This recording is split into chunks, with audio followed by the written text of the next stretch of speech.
নমস্কার বন্ধুরা, তোমরা সবাই কেমন আছো? আজকে আমি ক্লে জুয়েলারি মেকিং নিয়ে চলে এসেছি। তবে ট্যাসেলটা এখন লাগাইনি, পরে অ্যাড করে দেব। এই যে দুটো গোলাপ ফুল রং করা আর পাতাটা দেখছো, এগুলো আগে বানিয়েছিলাম আর রঙও করেছিলাম। এখন আমি নতুন করে এই বেসটা তৈরি করলাম আর পাশের ওই গোলাপ ফুলটা তৈরি করলাম। এগুলোকে আবার একটু ভালো মতো রং করার জন্য আবার সাদা কালার দিয়ে কোটিং করে নিলাম। এরপরে নিজের ইচ্ছা মতন কালার করব গোলাপ ফুলগুলোকে। এই ক্লে জুয়েলারিগুলো মেকিংয়ের ক্ষেত্রে কিন্তু কালার কম্বিনেশনটা খুবভাবে ম্যাটার করে। তো আমি 3টে গোলাপে 3 রকমের কালার ইউজ করেছি, আর দেখছি যে কোনটা বেশি ভালো হয়। তো দেখলাম যে না, 3টে কালারই বেশ ভালোই লাগছে একসাথে। এরপর আমি পাতাগুলো কালার করে নিচ্ছি।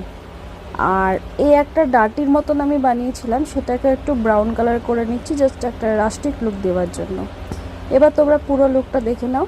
আমার এই আর্ট ওয়ার্কগুলো তোমাদের কেমন লাগে কমেন্ট করে জানিও। বাই।